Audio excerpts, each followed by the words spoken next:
Berapa banyak kecurangan yang bisa kita temui dalam ayam setengah matang seperti ini? Kami menemukan oknum produsen yang menggunakan bahan-bahan berbahaya dalam proses produksinya, termasuk antiseptik pengompres luka. Studi kasus yang kami lakukan juga menunjukkan hasil yang mengkhawatirkan. Dari 12 sampel yang kami uji di laboratorium, hanya 3 yang betul-betul aman. Simak penelusuran kami berikut ini agar kita tidak terjebak tipu daya oknum produsen nakal.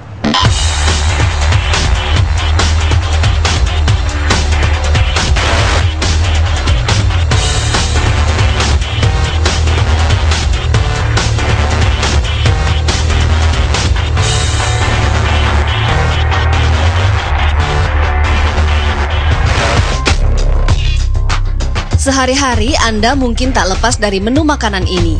Dan berbagai olahan pun hadir dalam beragam menu yang menggugah selera.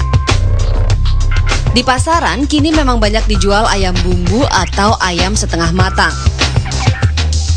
Ayam ini cukup diminati konsumen karena praktis dan cepat penyajiannya, sehingga tidak perlu proses membumbui saat akan dimasak dan disajikan. Misalnya menjadi menu ayam penyet, ayam siap saji, dan ayam goreng. Pemberian bumbu kuning untuk ayam sendiri juga dilakukan pedagang untuk menampilkan bentuk yang menarik. Namun warna, rasa, dan aroma bumbu kuning yang seharusnya diperoleh dari rempah-rempah ini ternyata dicurangi oleh salah satu oknum produsen, sebut saja namanya Kanti. Tim reportase investigasi mengikuti Kanti dalam membuat dan menjual ayam bumbu atau ayam setengah matang berbahaya ini. Kanti berbelanja semua bahan mulai dari ayam potong dan adonan bumbu di warung langganannya di sebuah pasar. Ia membeli beberapa ekor ayam sesuai kebutuhan. Biasanya ia membeli 5 ekor untuk dipotong-potong menjadi 14 bagian per ekor. Lalu, apa saja komposisi bumbu ayam buatan Kanti? Selain rempah-rempah, Kanti menggunakan pewarna tekstil dan boraks. Cuma kayaknya yang mama pindah ke saya deh. Dia misalnya bikin apa itu pasti pakai borak. Dulu pigeon, sekarang borak. Dan yang mencengangkan, ia juga menggunakan obat kompres luka luar sebagai bagian dari adonan bumbu. Pakai biar menambah kuning gitu. Malah jadi empuk gitu cepat gitu.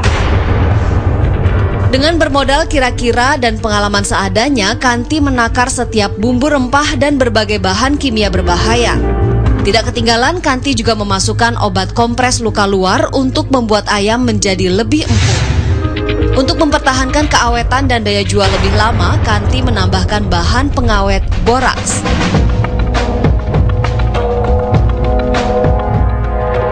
Setelah tercampur, adonan bumbu dan ayam direbus hingga setengah matang.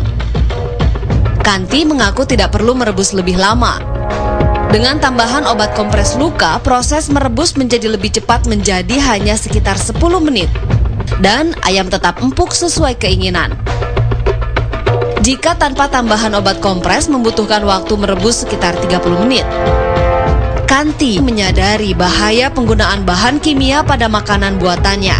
Namun, untung yang berlipat dan proses pembuatan yang praktis membuatnya lupa.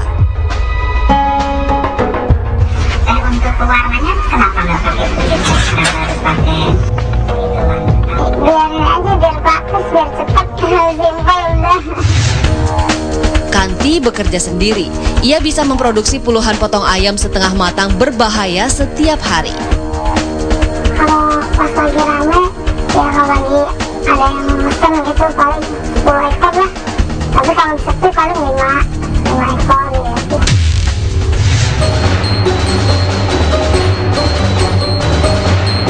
Dalam sehari, setidaknya 10 ekor ayam diolah oleh pelaku dan dipasarkan ke berbagai tempat.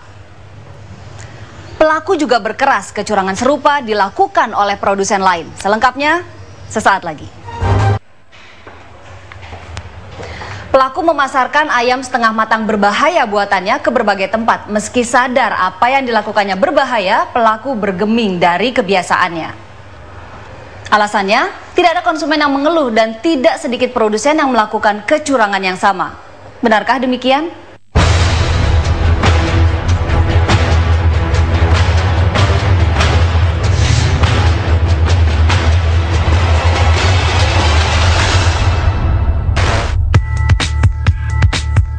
Ayam bumbu atau ayam setengah matang menjadi pilihan banyak konsumen karena alasan praktis dalam penyajiannya.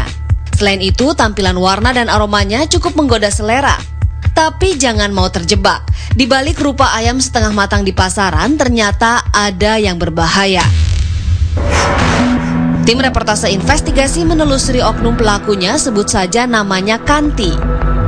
Ia membuat adonan bumbu ayamnya dari pewarna tekstil, pengawet boraks, dan yang mengejutkan adalah obat kompres luka luar. Obat kompres digunakan agar bisa menghasilkan ayam yang lebih empuk. Setelah masak dan adonan bumbu meresap, Kanti pun memasarkannya sendiri. Konsumennya adalah para pedagang keliling, warung, dan warga langganannya. Untuk pedagang keliling dan warung yang akan memasarkannya kembali ke konsumen langsung, Kanti menjual ayamnya seharga Rp2.000 per potong. Mereka biasanya mengambil 10-20 potong.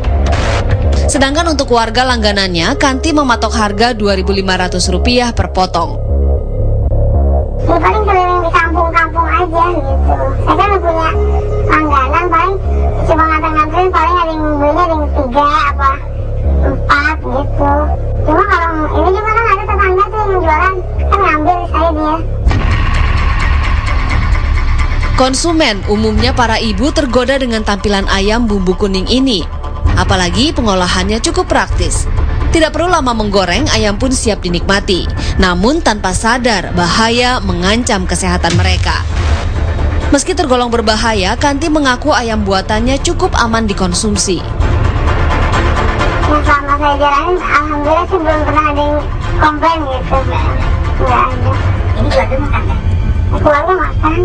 Dan nggak apa-apa? Alhamdulillah, ya cukup lama nggak apa-apa.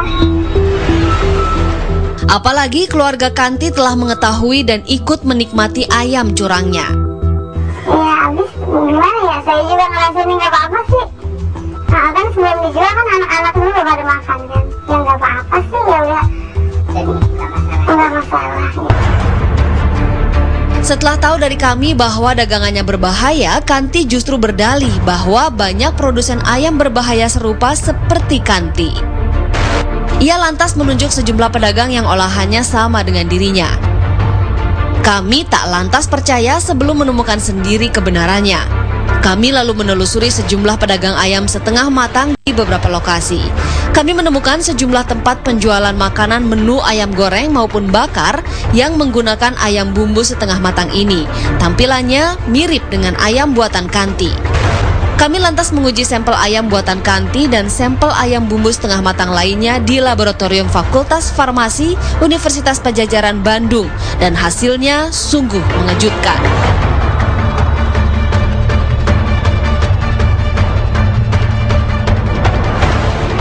Selamat sore Ibu, kami menemukan ini yang dibuat dengan antiseptik pengompres luka. Kami curiga sih tidak satu Bu, mohon diuji ya Bu ya. Oh iya. Terima kasih. Hanya sedikit ayam setengah matang yang benar-benar aman. Bagaimana membedakannya dengan yang berbahaya? Temukan tipsnya sesaat lagi. Ibu, saya kalau ke pasar dan mau beli ayam setengah matang, sebaiknya saya pilih yang seperti apa ya? Nah, pilih ayam setengah matang yang memberikan warna natural seperti ini. Warna ayam asli. Kemudian hindari warna ayam setengah matang yang terlalu cerah seperti ini ya. Ini positif. Ada. Oke. Saya jadi tidak ragu lagi untuk membeli ayam setengah matang. Sebagai konsumen cerdas, kita harus perhatikan betul setiap panganan yang kita beli dan konsumsi. Masih banyak tips lain untuk mengenali ayam setengah matang yang aman dalam segmen ini.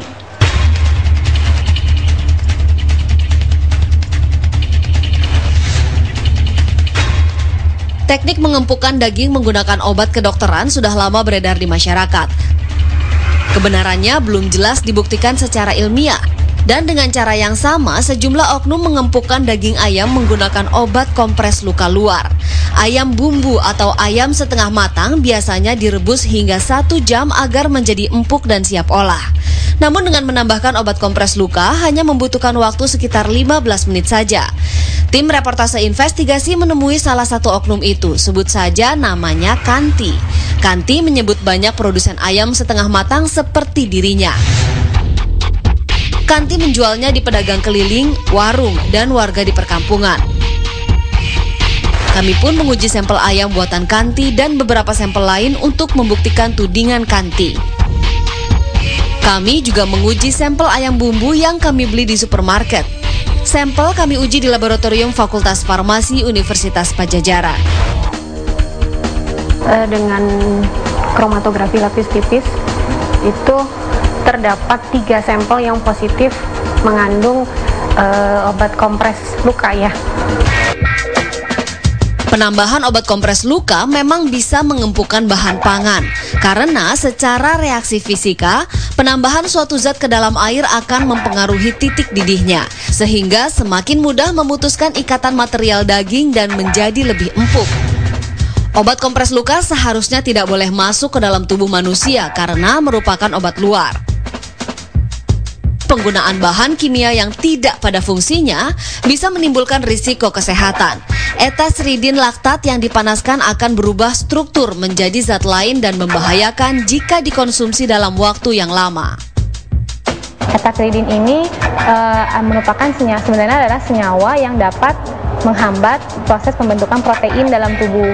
Nah, dalam hal ini karena dia proteinnya terhambat, maka mengakibatkan amplifikasi DNA yang secara berlebihan. Nah, adanya amplifikasi DNA yang berlebihan ini merupakan resiko untuk terjadinya kanker gitu.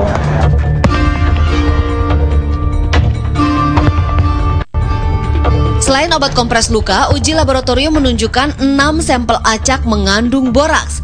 Di antaranya sampel yang kami beli di supermarket dan tempat makanan yang ramai. Selain itu ada 5 sampel acak positif menggunakan pewarna tekstil. Menggunakan pewarna rodamin pada umumnya ya, itu bisa mengganggu pernapasan, kemudian penyakit kulit, tapi kembali lagi ke orangnya sendiri, sensitivitas setiap orang kan berbeda.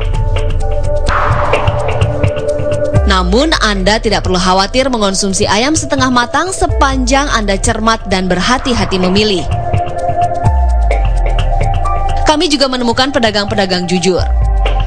Sampel ayamnya telah kami uji dan hasilnya tidak terbukti menggunakan bahan berbahaya. Salah satunya seorang pedagang ayam goreng kaki 5 ini. Kalau bumbu yang dari udah jadi, Ibu nggak begitu nggak seneng aja gitu, soalnya takutnya ada pengawetnya kalau yang udah jadi gitu. Ya. Tapi kepuasan pelanggan yang lebih penting gitu. Berikut tips memilih ayam bumbu atau ayam setengah matang yang aman. Perhatikan warnanya. Ayam dengan pewarna non-pangan tampak kuning mencolok. Sedangkan ayam dengan pewarna alami kunyit tampak lebih pucat. Cium aromanya. Jika tidak berbau, kemungkinan menggunakan pewarna sintetik. Sedangkan pewarna alami beraroma khas kunyit. Terakhir, tekstur ayam mengandung boraks lebih kenyal. Sore Chef, masak apa ini? Ayam bumbu kuning, ayam ungkep. Oh, saya tahu bumbunya. Bawang merah, bawang putih, kunyit, ketumbar, lengkuas, jahe. Itu basicnya sih itu aja. Oh, oke. Ini empuk banget ya, Chef? Gimana sih caranya biar dapat ayam yang empuk seperti ini? Kalau mau empuk, apinya dikecilin. Ungkepnya agak lama deh. Kurang lebih 5 menit, 5-6 menit. Kuncinya ada di api. Apinya mesti kecil sekali. Dia harus di-simmer sampai reduce. Nanti dia keluarnya empuk. Kalau di gas itu ayamnya kaget. Jadi keras dia ngeset. Oh, kalau saya mau masak ayam nih, kan satu ayam itu terlalu besar untuk saya dan keluarga yang masih cuma berapa orang gitu. Saya masak bumbu kuning, lalu saya goreng sebagian saya simpan lagi, boleh nggak? Lebih baik sih bikin bumbu kuning, masukkan ke bumbu yang diungkep yang untuk dimakan aja. Jadi jangan udah dimasak kayak gini disimpan, sebaiknya jangan. Oh, nggak boleh disimpan? Sayang. Meskipun di freezer? Meski udah kena kuman sih, udah keluar kayak gini. Oh, oke. Mendingan bikin seperlunya, dimasak, dimakan sampai habis. Oh, oke. Gitu. Iya. Jadi kalau sudah setengah matang seperti ini, banyak mendingan dihabisin aja. Kuman yang masuk ya? Iya, banyak ya. Oke, baik. Terima kasih banyak atas sama-sama. tips dan waktunya. Oke, iya. Semoga tayangan tadi bisa menambah informasi Anda para konsumen cerdas. Ikuti terus reportase investigasi setiap Sabtu dan Minggu pukul 18 waktu Indonesia Barat. Saya Ani Rahmi. Sampai jumpa.